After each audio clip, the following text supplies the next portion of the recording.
One day, my husband asked me, "Hey, how much money do we have in that vault?" I chuckled and replied, probably around $500,000 in total now. The next day, when I got home, I found signed divorce papers on the living room table, and both my husband and the vault were gone. My name is Helen, and I'm a 58-year-old working housewife. Despite everything, I still work hard at my job. You see, saving money is a hobby of mine. When I was a child, my mother opened a savings account for me. She told me that depositing money in the bank would make the numbers in my passbook grow, and I found that very enjoyable. I started by depositing just $1 at a time and loved watching it grow. Each year, when my savings increased by a few cents in interest, it was a delightful surprise to my young self. Being fond of money and how it works, I became a financial planner and gave advice on asset management. One day, a college friend told me about an old childhood friend who was in serious trouble due to debt. They asked if I could give him some advice, so I decided to meet with them. This old friend was a handsome man with a refreshing smile. My friend explained that despite his looks, he loved gambling and was struggling to make ends meet. I thought I might have some good advice for him. His name was Mark. As I listened to his story, he admitted he loved gambling, just like his parents, and had even taken on their debt. He seemed quite worried, and I found his troubled expression rather endearing. Because my friend had asked, I gladly agreed to help him. Looking back now, perhaps I had a bit of a crush on him, but I never imagined that this would lead to a series of troublesome events. Anyway, I advised Mark to consolidate his debts and reduce his monthly payments so he could manage his life somehow. Not long after, Mark and I started dating. My friend opposed it, saying, I wouldn't recommend being with him, but we went ahead and got married. I thought that getting married would help us face Mark's debt together. My income was pretty good for my age group, so most of Mark's income went toward his debt. I made sure he cut ties with his parents to prevent the debt from increasing further, and I gave Mark a monthly allowance of $500. When Mark decided to cut ties, his mother yelled, "Ungrateful child! I wish I'd never given birth to you." It's only natural for a child to repay their parents' debts. His father also said, "Where's that thieving cat? I can't rest until I give her a piece of my mind. You don't belong to us." My husband, exhausted from having to deal with my in-laws' debts all this time, finally told them, "Enough is enough. I'm not your ATM. I'm trying my best here," and came back to me. He finally felt relieved to be free from my in-laws, who constantly brought up their debts.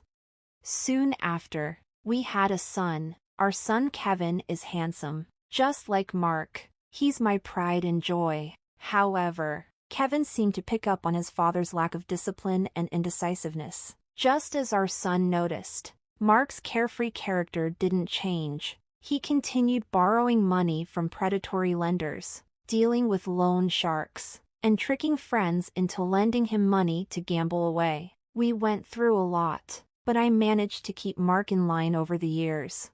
After 23 years, we finally got Mark's debt down to about $10,000. We were almost at full repayment when Mark received a call from his parents. "Please help us," his mother pleaded. "Your father has collapsed. We're at the hospital now. Can you come?" "What? Which hospital? What's his condition?" Mark asked in a panic. "Your father suddenly collapsed, and we had to call an ambulance." His mother sobbed. "Mom, pull yourself together. What hospital are you at?" Mark left work early and rushed to the hospital. He messaged me, "Helen, Dad collapsed. I'm at the hospital now. I'm sorry I broke our promise and went to see my parents. I'm really sorry to hear that your dad collapsed. How is he now?" I asked. Mark sighed. "He had a minor stroke. His life isn't in danger, but he needs to avoid overexerting himself. Both my parents are feeling pretty low. I want to stay with them for a while. Is that okay?" "Of course, honey. I replied. Go and comfort them. Should I come too? No, it's okay. You're busy with work, and they might treat you poorly again, Mark said. I gave Mark a little extra money for hospital visits. They probably couldn't pay for the hospital fees. Since then, Mark seemed to visit his parents often. Each time, he took $200 or $300 from me. I guessed my in-laws were struggling financially and were taking a bit from Mark. It amounted to around $1,000 to $2,000 a month, but I let it slide for now. A year has passed since my father-in-law collapsed. Both my in-laws have aged, and I guess they wanted someone to lean on. My hobby, as always, is saving money. One day, I took out my bank book from the vault with a grin. Mark, who usually wasn't interested in me, stared at me and asked, "Hey, how much money do we have in that bank account you always look at so happily?" "It's about $500,000 now," I answered casually. But the next morning, I found a filled-out divorce form left in the living room, and both Mark and the safe were gone. As I was having breakfast, I couldn't help but smile. I knew Mark had been eyeing the money in the vault. Moreover, he had planned to take the entire vault. He's really not smart, but imagining him carrying the whole thing almost made me burst out laughing. We have a black cat named Luna, and we've installed a pet camera to watch her. Luna's adorable antics are the highlights of my day. I watch the camera during my lunch breaks, no matter when I look. My child is just adorable. One day, as I switched on the camera, there they were in our living room on a weekday, my in-laws and my husband, Mark. They were having an unbelievable conversation. "Oh, you're living in such a nice house, Mark. Having a good salary makes your mother so proud," my mother-in-law said, flattering my husband. "Indeed, I am proud," Mark's father added. "You know, I make a pretty decent salary myself, but Helen takes all of it, so I only get an allowance of $500 a month," Mark said. "Oh, you poor thing. You've been working so hard. Your mother understands," they consoled him. "I can't believe she takes all your salary and gives you only $500 a month. That's outrageous. You should be getting more. Why are you obeying such a tyrant like Helen? You could be living much better on your own. You're our pride, Mark. You could have saved hundreds of thousands by now, but she's just exploiting you. You poor thing." My mother-in-law began to sob. "Yeah, I've been thinking the same thing. You guys are right," Mark agreed. "What is he talking about?" He seemed to have completely forgotten that I've been working hard to pay off his debt. I wondered what was going on inside their heads. In the past, Mark had been burdened with debt from his parents and had to give them cash every month, making it difficult for him to get by. Now, she has a bank book with tons of savings stashed away. "It's not fair that I only get $500, Mark complained. The moment he said that, my in-laws' eyes lit up. They exchanged glances. "So how much is in the bank book?" They leaned in eagerly, awaiting his answer. Last I heard, I think it was around $400K or $500,000, Mark said. "Mark, isn't that money rightfully yours?" they asked. "It might not match the effort you've put in, but isn't it money you should be receiving?" "Yeah, I guess you're right. I'm starting to think the same thing," Mark conceded. Despite his good looks, Mark is indecisive and easily influenced by others. I used to find this indecisiveness endearing and devoted myself to him wholeheartedly. We've managed to reduce his nearly $200,000 debt down to $10,000. Yet it looks like he's being manipulated by his parents again, and they're about to touch my precious savings. Seeing this scene was so pathetic. I was at my desk at work, tears streaming down my face as I held my phone.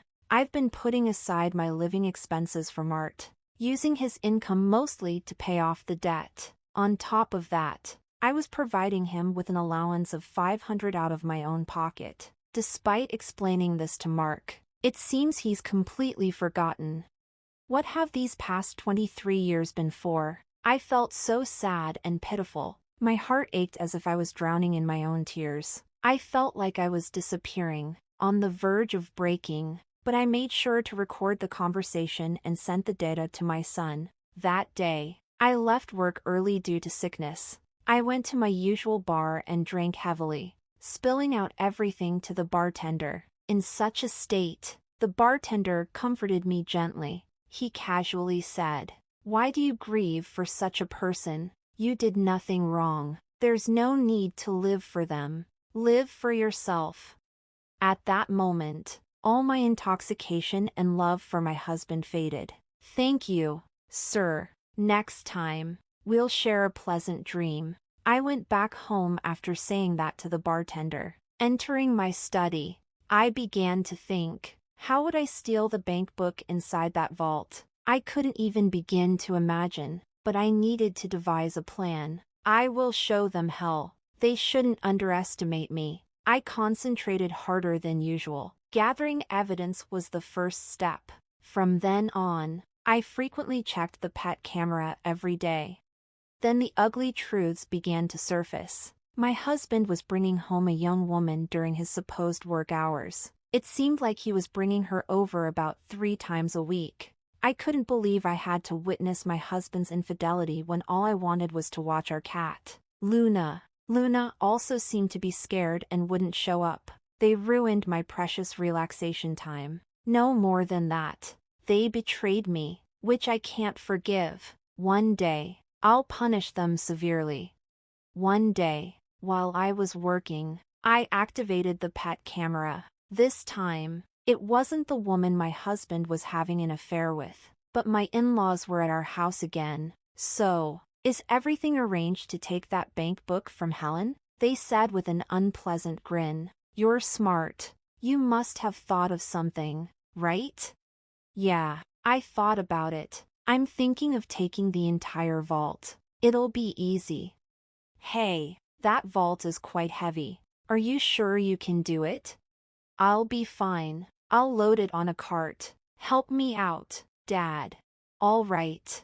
I'll assist you anytime." The safe weighed about 120 pounds, as I suspected. My husband Mark was good-looking but not very smart. I pledged in my heart once again to drag these people down to the depths of hell.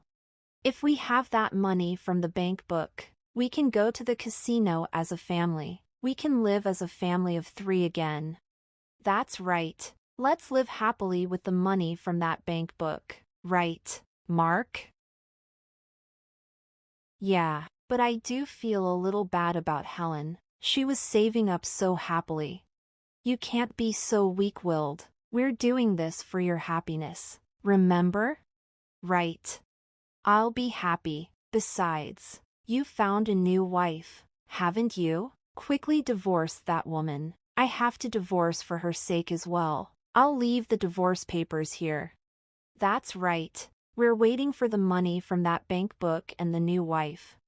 "So, I'm going to be divorced. Well, I guess that makes sense." I found myself strangely accepting. But just how down bad are these people for some money? I was sipping coffee at my office desk, recording the scene on my phone screen. I wasn't even upset or sad anymore. If they had such intentions, so did I. I was going to show them all hell. I was fired up, and then the day finally came.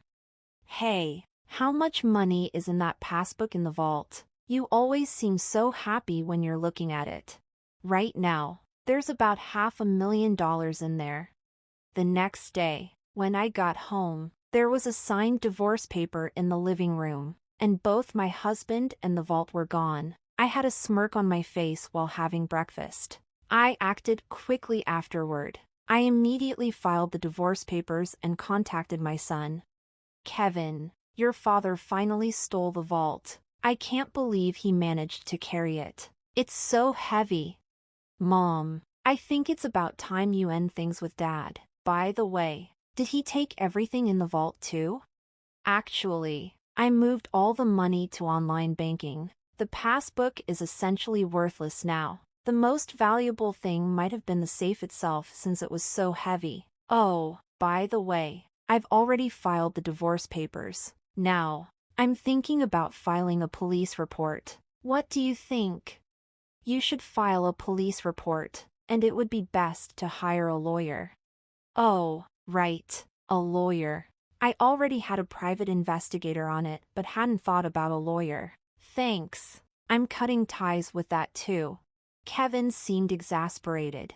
As Kevin suggested, I reached out to a lawyer through my private investigative contact. I handed over the recording from my pet camera to the police and the lawyer and waited. After a while, I received a call from my ex-husband. He sounded quite frantic.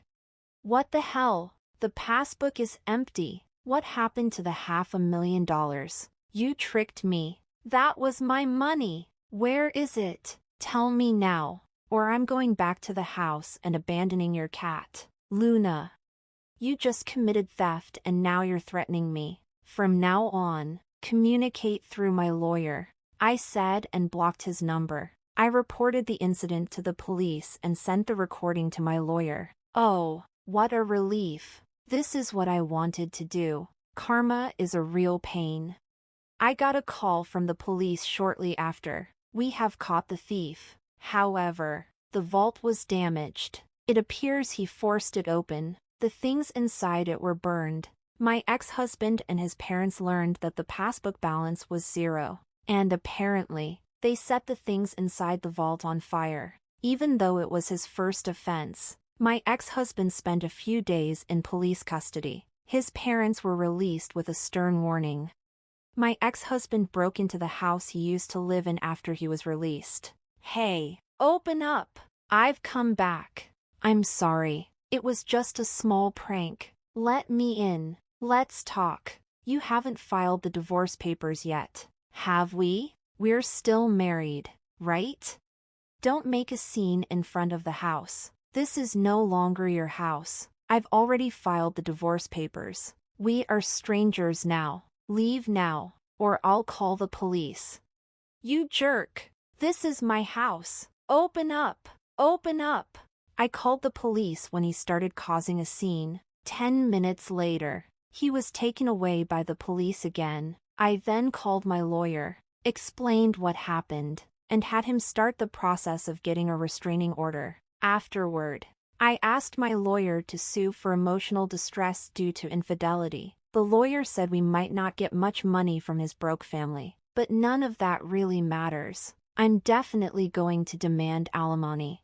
It seems the reason he broke into our house was because he was discarded by his mistress and apparently wanted to get back with me. His mistress promptly transferred $10,000 in alimony and seemed to have fled. It seems they split after the vault incident. When the money runs out, so does the love. I'm sure he was enticed by my $500,000. My underpaid ex-husband, who still has $10,000 in debt, and his gambling-addicted parents seem to be struggling with daily life. He appeared to be living in an old single-room apartment without a bath, constantly quarreling among the three of them. This information came from my lawyer.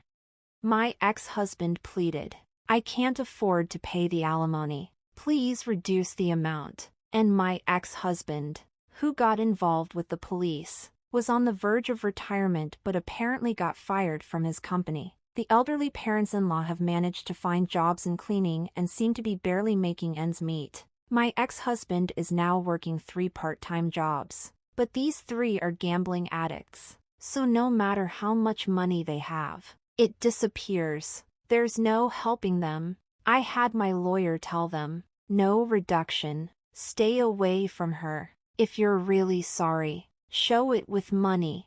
If he had stayed with me, he had planned to end the remaining $10,000 debt by the time he retired, but he fell for the sweet talk of his gambling-addicted parents-in-law at the end.